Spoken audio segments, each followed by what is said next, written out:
सबके बहुत बहुत धन्यवाद दै छी। और एखन जे छै से हम एकटा प्रातिके गीत गाबि रहल छी। छठिमे प्रातियो गायल जाइ छै तऽ हम गाबि रहल छी। स्वरचित अछि और गायिका सविता दास छथिन, बुझिए गेलिए, ताहि दुआरे रचनाकारो सविते दास छथिन। ठीक ने? तो सुनै जाइ जाउ, अहाँ सबके जेहन लागत से कहब। तऽ प्रातः दर्शन दिया हे छठी मैया, प्रातः दर्शन दिया, प्रातः दर्शन दिया हे छठी मैया, प्रातः दर्शन दिया।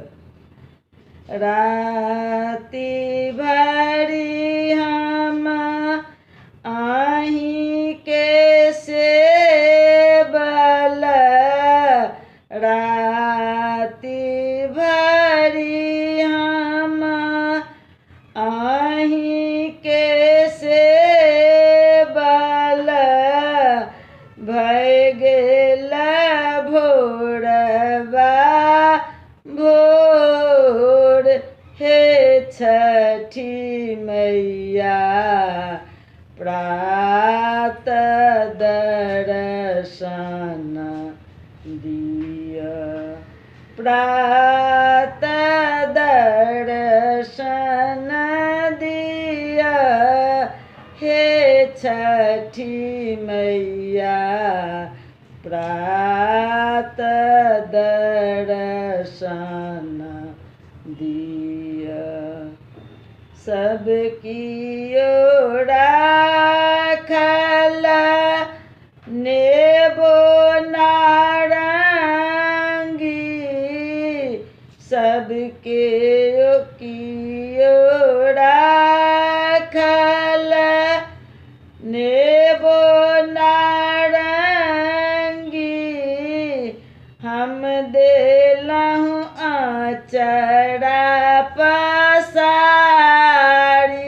हे छठी मैया, प्रातः दर्शन दिया, प्रातः दर्शन दिया हे छठी मैया, भोर दर्शन दिया। कल जोड़ी बिनती करै छी छठी मैया, कल जोड़ी बिनती करै छी छठी मैया, हमरो पर होइयौ सहाय छठी मैया, प्रातः दर्शन दिया, प्रातः दर्शन दिया हे छठी मैया, भोर दर्शन दिया। सविता छठी मैया आहीं के दर्शन खातिर, सविता छठी मैया आहीं के दर्शन खातिर, बैसल छथि भोरे भोर छठी मैया, प्रातः दर्शन दिया, प्रातः दर्शन दिया हे छठी मैया, भोर दर्शन दिया।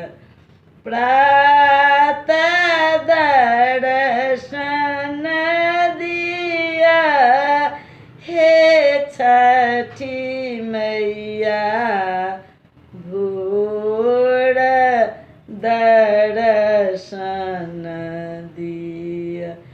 जय छठी मैया, गोर लगै छी। अब अहाँ सबके केहन लागल से कमेंट बॉक्स में देब। हम तो गाय को सुना देलहुँ। सबके सहृदय बहुत बहुत धन्यवाद दै छी। एही के साथ जे छै फेर हम अगला वीडियो में भेंट देब, ठीक ने।